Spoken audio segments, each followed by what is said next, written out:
नमस्कार, स्वागत है आपका और आप देख रहे हैं अपने यूट्यूब चैनल रीमेक इट बात।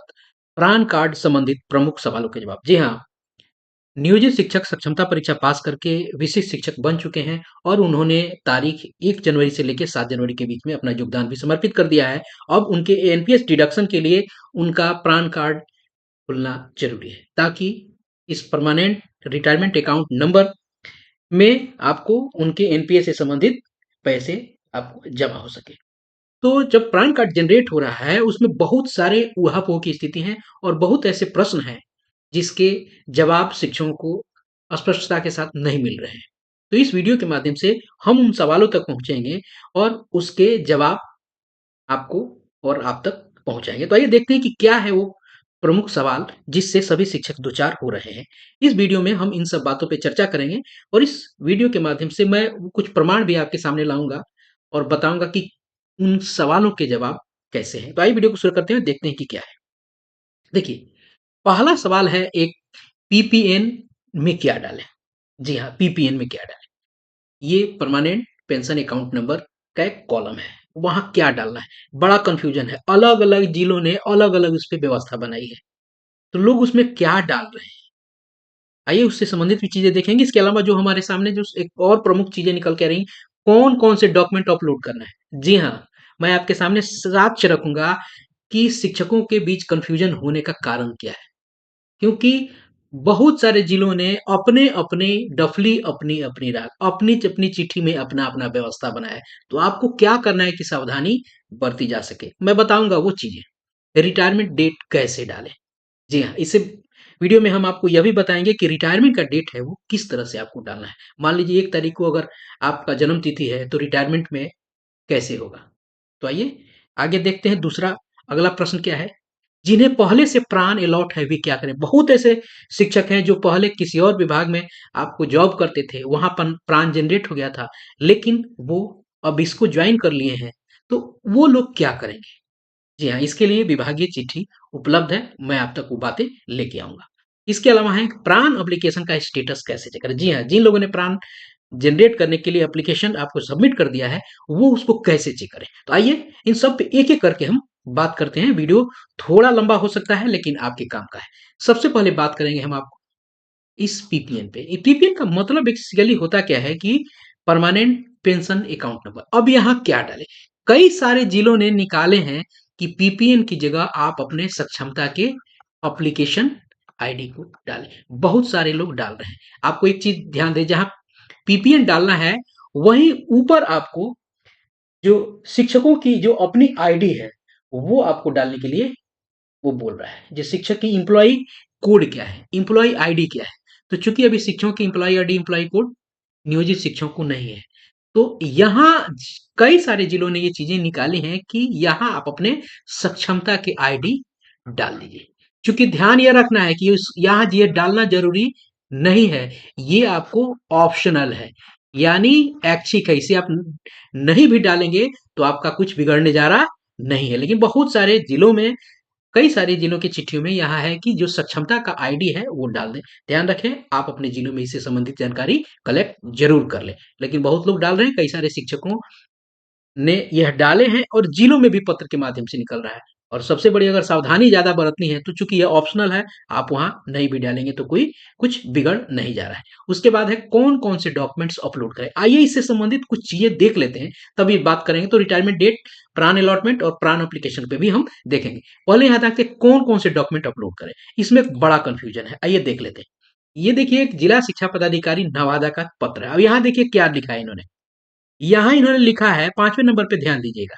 यहाँ इन्होंने कहा है कि विद्यालय पदस्थापन और योगदान पत्र। यहाँ इन्होंने पदस्थापन को भी कहा है और योगदान को भी कहा है। ध्यान रखिएगा, दोनों पत्र यहाँ इन्होंने कहा है।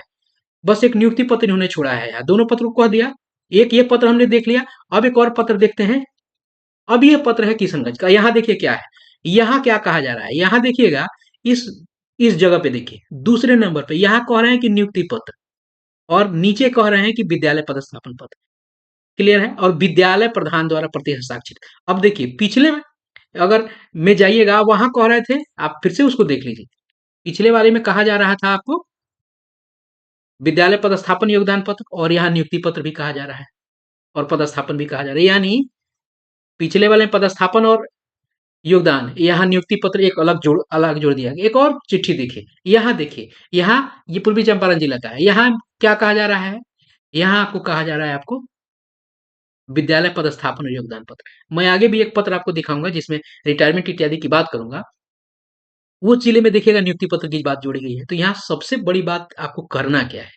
आप जब अपलोड करने जा रहे हैं डॉक्यूमेंट, वहां आप अपलोड करें तीनों चीज। तीनों कौन कौन सी? नियुक्ति पत्र, चूंकि बहुत भ्रम की स्थिति है आपके पास, मैंने ये अलग अलग जिलों के अलग अलग पत्र मैंने आपके सामने रखे।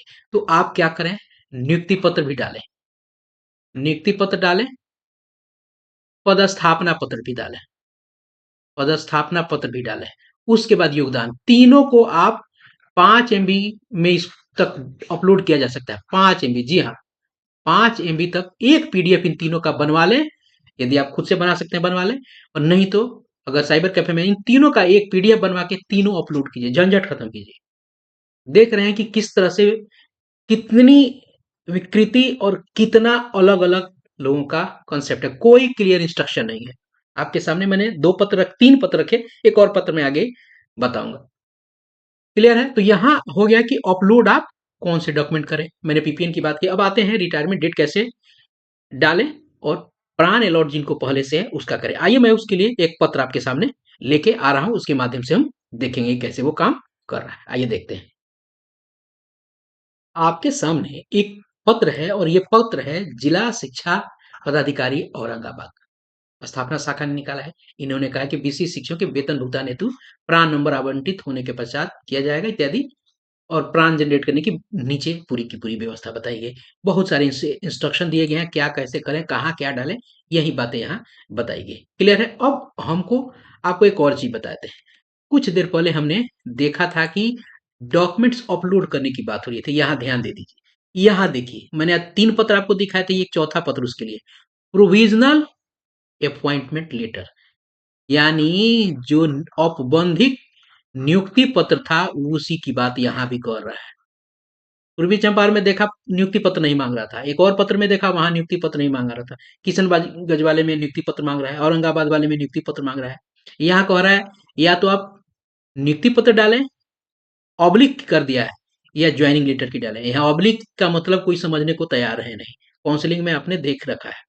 यहाँ ये समझिए कि दोनों कहा जा सकता है। वैसे ऑब्लिक का मतलब या होता है, या तो इसको डालें या इसको डालें, या तो ये नियुक्ति डालें या योगदान डालें। यहाँ दोनों में से एक पूछ रहा है। यहाँ पदस्थापन को खत्म कर दिया है, पदस्थापना को पत्र को इन्होंने खत्म कर दिया है। तो क्लियर बात है कि तीनों पत्र डाल दीजिए, और जिसको जरूरत होगा वो अपना रख लेगा। क्लियर है? अब आइए बेसिकली मूल कुछ बातों पर, रिटायरमेंट की बातों पर पहले देखते हैं। रिटायरमेंट की बातों पर, रिटायरमेंट क्या हो सकता है। अब देखिए, ये बड़ी सावधानी से उसको करनी पड़ेगी। आसान तरीका है रिटायरमेंट के, इसको थोड़ा सा देख लेते हैं क्या है। यहाँ एक इन्होंने उदाहरण रखा है, डेट ऑफ रिटायरमेंट भरने हेतु कुछ सावधानियां इसको देखने। जन्म तिथि में 60 वर्ष जोड़ने के उपरांत उस माह का अंतिम तिथि सेवानिवृत्ति तिथि होगी। क्लियर है? 60 वर्ष जब मान लीजिए कि आपके जन्म तिथि से जोड़ दिया जाता है, तो 60 वर्ष जिस महीने में होता है, वो महीना उसी माह का, यहाँ लिखा उसी माह का अंतिम तारीख सेवानिवृत्ति तिथि है। लेकिन उसमें कुछ अगर मगर इफ एंड बट है। अब देखिए उदाहरण, इन्होंने उदाहरण भी रखा है। यदि आपका जन्म तिथि 6/3/1986 है, तो सेवानिवृत्ति तिथि यानी 60 साल बन रहा है 31/3/1946। मार्च यहाँ है तो अंतिम महीना यानी अंतिम दिन उस महीने का 31 को बन रहा है। परंतु यदि जन्म किसी माह का के पहली तारीख को हो, तो 60 वर्ष पूर्ण होने के उपरांत पिछले माह के अंतिम कार्य दिवस की सेवानिवृत्ति की तिथि होगी। यानी इसमें आपको 6 तारीख था, तो इसी महीने के 60 वर्ष बाद आपको 31 तारीख को हो रहा था, 31 तारीख को हो रहा था। लेकिन यही 6 तारीख अगर 1 तारीख होगा, तब क्या होता? यहाँ उन्होंने बना दिया है कि चूंकि ये मार्च था, ये आपको अगर 1 मार्च 1986 अगर उनका डेट ऑफ बर्थ होता, तो 60 साल बाद, 60 साल पूर्ता उनका कब? 1/3 आपको 2046 को। तो इनकी सेवानिवृत्ति की जो तिथि हो जाएगी एक दिन पहले पिछले महीने में चली जाएगी। यानी मार्च की जगह ना होके एक दिन पहले 28 फरवरी 2046 होगी। ये हो गया आपके रिटायरमेंट को इसी तरह से करेंगे। अगर 1 तारीख डेट आपका जन्म तिथि का है तो सेवानिवृत्ति तिथि एक दिन पहले यानी पिछले महीने में चला जाएगा। 2 तारीख से होता है तो उसी महीने के अंतिम दिन को होगा। उसके बाद एक सबसे बड़ी बात, जिन शिक्षकों को पहले से प्राण कार्ड जनरेट है वो क्या करेंगे? देखिए, आइए इसके लिए बड़ा क्लियर यहाँ इंस्ट्रक्शन कहा गया। अब देखिए यहाँ क्या है, वैसे शिक्षक जिनका पहले से प्राण संख्या है, क्योंकि मैं एक शिक्षक को जानता हूँ जो पहले आपको रेलवे में थे, उन्होंने वहां से जॉब अपना वहां से छोड़ के यहाँ ज्वाइन कर लिया, उनके साथ ये समस्या है। वैसे शिक्षक जिनका पहले से प्राण संख्या है उन्हें आईएसएस, मैं आपको फॉर्म वो चूंकि इस पीडीएफ के साथ मैंने वो फॉर्म टैग किया हुआ है, मैं आपको फॉर्म भी बताऊंगा। उन्हें आईएसएस यानी इंटर सेक्टर शिफ्टिंग फॉर्म की हार्ड कॉपी के साथ प्रखंड शिक्षा पदाधिकारी के माध्यम से आवेदन देना है। आप देखिए क्या होगा, उनको ये आईएसएस फॉर्म भरना है। ये जो आईएसएस इसका मतलब क्या होता है, इंटर सेक्टर शिफ्टिंग फॉर्म की हार्ड कॉपी के साथ प्रखंड शिक्षा पदाधिकारी के माध्यम से आवेदन देना है। अब इनको क्या ये फॉर्म भर के और आपको अपने बीओ के माध्यम से बीओ को नहीं देना है, बीओ के माध्यम से यानी उनसे आपको अग्रसारित करा के आपको डीपीओ को देना है, ताकि आपका प्राण अधो हस्ताक्षरी कार्यालय में टैग किया जा सके। अधो हस्ताक्षरी कौन? ध्यान दीजिएगा, ये डीपीओ स्थापना। यानी जिनको पहले से है तो वो क्या करेंगे, आईएसएस फॉर्म भरेंगे और इसको अग्रसारित आवेदन करेंगे। इस आवेदन जो है ये इसकी हार्ड कॉपी के साथ आवेदन देना है। ये हार्ड कॉपी लगा दीजिएगा आपको शिफ्टिंग फॉर्म भर के बीओ से अग्रसारित करा के तब डीपीओ को देना है। ये एक बड़ी बात है। आइए देख लेते हैं ये आईएसएस फॉर्म आखिर कौन है, क्या होता है। आईएसएस फॉर्म को मैं आपको बता देता हूँ। ये है आईएसएस फॉर्म, इसमें क्लियर लिखा है, आप देखिए, national pension system NPS request for subscriber shifting. ये पूरा का पूरा आपको यहाँ सब्सक्राइबर नेम, प्राण नाम इत्यादि बहुत सारी चीजें यहाँ दिया गया है। सब डिटेल आपको यहाँ भर के आपको, ये चूंकि 3 पन्ने का है, देख लेते हैं। आप देखते जाइए, आपको अगर जरूरत होगी आप जरूर एक तो आप ऑनलाइन डाउनलोड कर सकते हैं, अन्यथा की स्थिति में आप मुझे लिखिएगा डिस्क्रिप्शन बॉक्स में, आप मैं इसको डाल दूंगा, लिंक डाल दूंगा, या आप मेरे व्हाट्सएप चैनल के लिंक पे चले जाएंगे, इस जो यूट्यूब चैनल है उसका, या इसके टेलीग्राम चैनल पे जाके आप इसको प्राप्त कर सकते हैं। आप मुझे कमेंट बॉक्स में लिखिएगा, इसमें ध्यान दीजिएगा सारी चीजें भर लेनी है और उसके बाद आपको जमा करनी है डीपीओ कार्यालय में, और इसको अग्रसारित करानी है किससे? अग्रसारित करानी है आपको बीओ से, ये फॉर्म भरने के बाद। क्लियर है? चलिए अब आगे चलते हैं और देखते हैं कि जिन्होंने आपको अप्लाई कर दिया है वो स्टेटस अपना कैसे चेक करें। आइए देखते हैं, चलते हैं अब कंप्यूटर पे, देखते हैं कि क्या है, कैसे वो चेक किया जा सकता है। चलिए देखते हैं। हम आ गए अपने सिस्टम पे। आपको क्या करना है, गूगल में आना है और गूगल में आपको लिखना है प्राण एप्लीकेशन स्टेटस, यही आपको टाइप कर देना है। छोटे बड़े में कुछ भी करे कोई दिक्कत नहीं। अब यहाँ टाइप कर दिया, आपको क्या करना है, सबसे ऊपर वाला यही npscra.nsdl.co.in, इसको आपको क्लिक कर देना है। जैसे आप उसको क्लिक कीजिएगा आपके सामने खुल के उसका होम पेज आ जाएगा, ये होम पेज है। अब आप नीचे आइए इसमें और यहाँ देखिए लिखे हैं इंपॉर्टेंट लिंक्स, इस इंपॉर्टेंट लिंक्स पे आइए। यहाँ आपको दिख रहा है या कई सारे अलग अलग टैग दिए हुए हैं, तो आपको यह काम करना है। यहाँ क्या लिखा है, प्राण एप्लीकेशन स्टेटस थ्रू एसी के नंबर। एसी के मतलब होता है एक्नॉलेजमेंट नंबर। जब आपका रजिस्ट्रेशन हुआ था आपको एक एक्नॉलेजमेंट नंबर आपको मिला होगा। आइए देखते हैं, यहाँ क्लिक करते हैं और देखते हैं कि ये कहता क्या क्या मांगता है। इस पे हमने क्लिक कर दिया, जैसे हमने क्लिक कर दिया एक नई चीजें खुल के आई। अब देखिए जैसे ही खुल के आ गया, यहाँ आपको बता रहा है कि सब्सक्राइबर रजिस्ट्रेशन रिक्वेस्ट स्टेटस, और यहाँ फोटो सिग्नेचर की बात करें तो हमको यहाँ इससे काम है, इससे काम है। आइए देखते हैं ये क्या क्या। उसके बाद हमने इस पे अगर क्लिक करना हो तो हम क्या कर सकते हैं। जैसे ही क्लिक करेंगे देखिएगा यहाँ 2-3 चीजें पूछ रहा है। ये पूछ रहा है यहाँ PRN/AC के नंबर यानी एक्नॉलेजमेंट नंबर।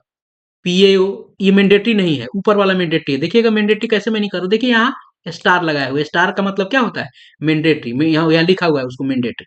क्लियर है? वो डाल देंगे और कैप्चा डाल के हम यहाँ सर्च कर देंगे, वो आ जाएगा। जैसे आप इस यहाँ एक्नॉलेजमेंट डालेंगे, कैप्चा डालें, सर्च कीजिएगा, उसका स्टेटस आपके सामने आपके प्राण एप्लीकेशन का स्टेटस सामने आ जाएगा। इस तरह से हम प्राण का स्टेटस जान सकते हैं।